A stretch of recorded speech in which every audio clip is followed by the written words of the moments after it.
Olá pessoal, como é que vocês estão? Pra quem não me conhece ainda, eu sou a Tainá, lá do canal Vegana Bacana, e eu estou muito animada pra essa minha estreia aqui no Vegflix. E pra esse primeiro vídeo eu preparei um papo bem legal. Sabe aqueles dias que você tá super animado pra fazer uma receita e aí você cata a receita na internet e quando você vai abrir a sua geladeira ou o seu armário você percebe que não tem algum dos ingredientes? Pois é, então hoje eu vou ensinar pra vocês 3 receitas veganas que são super adaptáveis com coisas que você tem em casa. Então se você se identificou com a situação e ficou curioso de como é que vão ser essas receitas, só continuar assistindo aí depois da vinheta.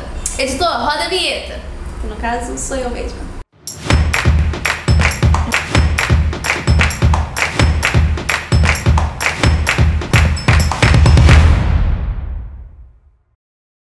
Gente, eu resolvi fazer esse vídeo porque eu acho que ele é um super descomplicador. Porque assim, eu entendo que quando a gente entra nesse mundo vegano, vegetariano, a gente não tá tão acostumado a cozinhar. E às vezes a gente não tem tanta liberdade na cozinha porque a gente não se sente tão segura assim. E eu percebi também que era muito comum as pessoas irem lá no meu canal ou então no Instagram em alguma receita de, por exemplo, um hambúrguer de feijão. Perguntar, dá pra substituir por lentilha? Sim, dá. Dá pra substituir por couve-flor? Dá também. Eu posso usar grão de bico no lugar do feijão? Sim! Ou então, por exemplo, em receita de leite vegetal. Se eu ensinei a fazer um leite vegetal de amêndoa, aí a pessoa vai lá e comenta, ensina a fazer de castanha também. Mas geralmente é a mesma receita, é só você trocar a amêndoa pela castanha, no caso. Então eu achei que esse vídeo ele poderia ser um bom guia pra gente começar a ganhar um pouquinho mais de liberdade na cozinha se você é iniciante nessa prática. Então vamos lá! Primeira receita que a gente vai conversar aqui vai ser sobre o leite vegetal. Muito geralmente o processo de fazer leite vegetal é o mesmo para quase todos. E como é que a gente faz ele? Você deixa a sua oleaginosa ou seu cereal ou seja lá o que você for fazer o leite de molho geralmente durante a noite, dependendo de quão molinha ela vai ser, né? Porque às vezes pode acabar danificando o seu liquidificador se ela for um pouquinho mais dura, então por isso que a gente diz que é legal deixar um tempinho de molho para ir amolecendo. Eu vou dar um exemplo aqui com uma oleaginosa, mas você pode pensar também que é o mesmo processo para um cereal, como por exemplo o leite de aveia, o leite de arroz, o leite de quinoa, um leite de semente de girassol. Você vai deixar a sua oleaginosa ou cereal de molho e aí depois você vai escorrer aquela água e você vai bater uma parte do seu ingrediente principal com de 3 a 4 partes de líquido. Então, por exemplo, se você tem uma xícara de amêndoa, você vai bater com de 3 a 4 xícaras de água. Esse de 3 a 4 é porque vai depender do quão grossinho você quer que fique o seu leite. Se você quiser ele um pouquinho mais suave, você bate com 4. Se você quiser ele bem mais grossinho, você bate com 3. E aí, depois de você fazer esse processo, você vai coar, guardar numa garrafa muito bem fechada e esterilizada e deixar na geladeira. E como eu disse, você pode fazer esse mesmo leite vegetal com castanha, com coco, com inhame. E quando é diferente? Porque sim, existem alguns leites muito específicos que o processo é um pouquinho diferente.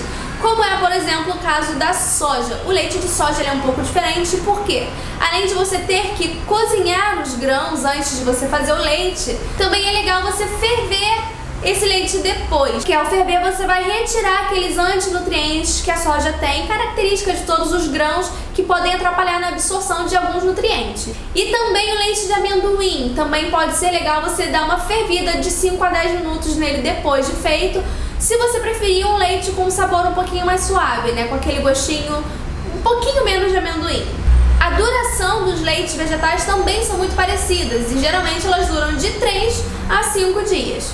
A segunda receita que eu vou falar aqui vai ser hambúrguer vegano. Gente, uma coisa que é muito importante você ter em mente é que dá pra fazer hambúrguer de tudo.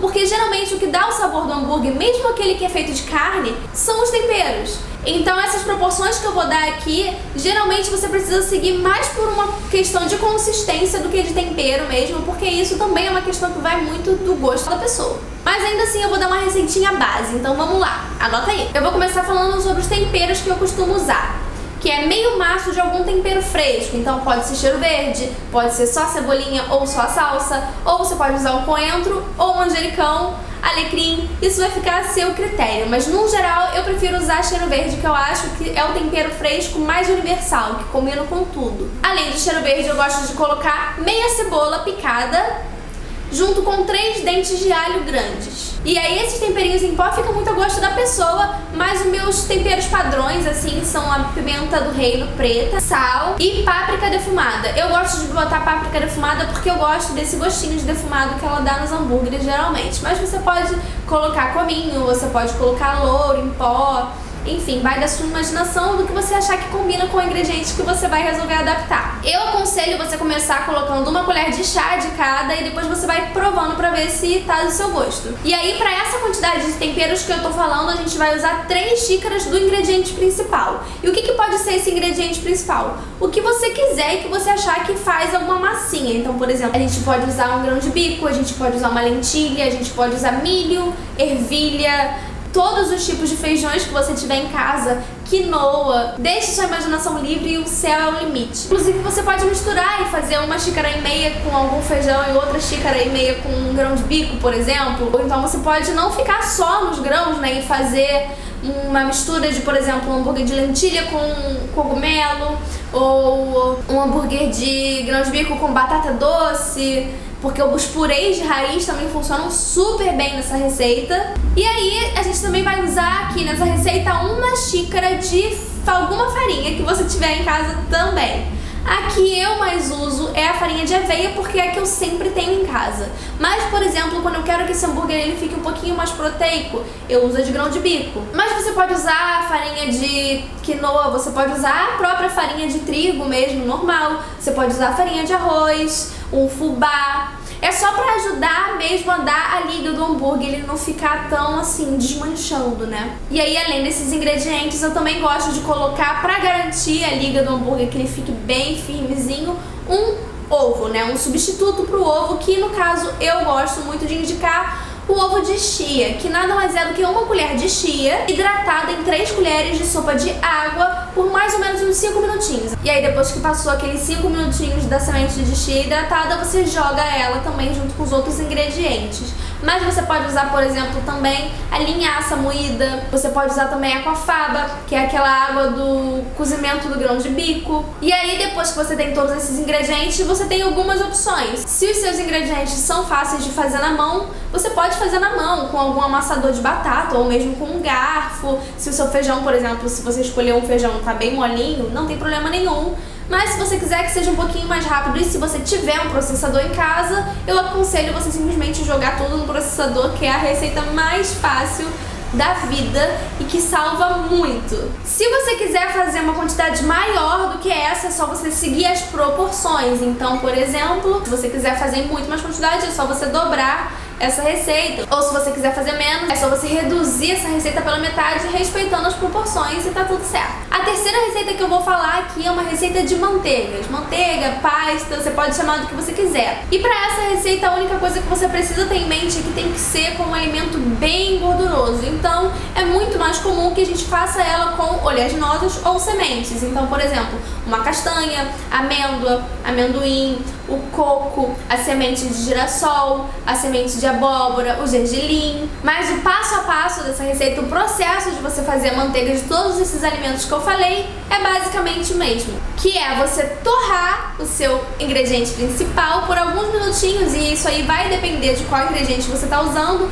mas eu aconselho você torrar em 180 graus no forno pré-aquecido, e depois dos 15 minutos você já vai ficando de olho, porque dependendo de qual alimento você está usando, pode ser que queime, ou pode ser que você queira mesmo que ele esteja um pouquinho menos torrado. Mas esse processo de você torrar é super importante, porque é ele que vai ajudar a liberar o óleo daquele alimento principal. E a questão da quantidade depende, obviamente, do quanto você quer, né, da manteiga, e também do tamanho do seu processador. Porque sim, infelizmente essa receita precisa ser feita no processador.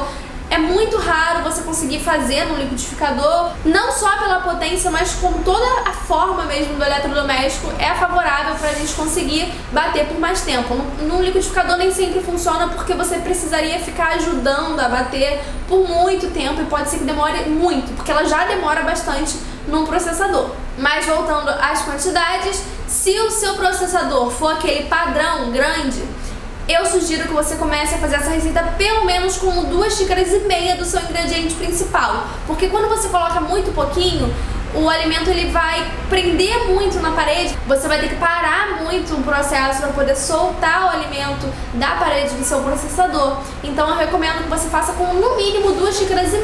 E é basicamente isso, gente, só o alimento torrado que você coloca no seu multiprocessador e deixa batendo por pelo menos 15 minutos. Eu até hoje não fiz nenhuma manteiga que durasse menos do que 15 minutos, então assim, se passou uns 20 minutos e você viu que a sua manteiga um dia talvez ela dê certo, mas ainda não deu, fica tranquilo, porque dependendo do quanto você torrou, dependendo do alimento, pode demorar muito mesmo. Mas se você tem essa possibilidade de fazer em casa, se você tem o seu processador, eu sempre aconselho a gente fazer em casa, porque geralmente essas manteigas elas são muito caras e se você faz em casa você acaba economizando pelo menos a metade do preço. E aí algumas dicas para você facilitar esse processo é, quando o alimento começa a grudar demais na parede, você para algumas vezes para poder tirar, mas não pare tanto, porque às vezes é necessário que ele fique lá girando, porque enquanto a lâmina gira, ela também vai gerando um calor. E esse calor vai também ajudar a liberar o óleo dentro do próprio processador. E aí pode ser que chegue uma hora que aquele alimento ele passe a desgrudar sozinho mesmo, a cair sozinho na lâmina e soltar um pouco da parede do processador. Outra dica é fazer isso quando você não tá com pressa, porque quanto mais você bate, né, quanto mais tempo o seu ingrediente principal fica ali dentro do processador, mais líquida e mais cremosinha ela vai ficar. Eu tô dando essa dica aqui também porque é muito comum que as pessoas falem, ai, a minha manteiga não fica com essa consistência. Mas talvez seja porque você não deixou ela bater tempo suficiente, tem que deixar por bastante tempo mesmo. E aí depois que você bate a manteiga, você pode guardar ela em um pote bem esterilizado, fora da geladeira. Nunca guarde essas manteigas de oleaginosas ou sementes dentro da geladeira, porque esses alimentos muito gordurosos, eles tendem a se solidificar em temperaturas muito frias. Então sua manteiga ela vai começar a endurecer, vai ser difícil você passar no pão ou enfim, aonde você quiser passar ela pra comer. Gente, é basicamente isso, essas foram as minhas dicas pra vocês hoje. Eu espero que vocês tenham gostado dessas receitas e eu espero que vocês tenham gostado de me ter por aqui pela primeira vez. Escreve aqui embaixo o que você achou dessa nova aquisição do Vegflix, o Universo Veg em um só canal.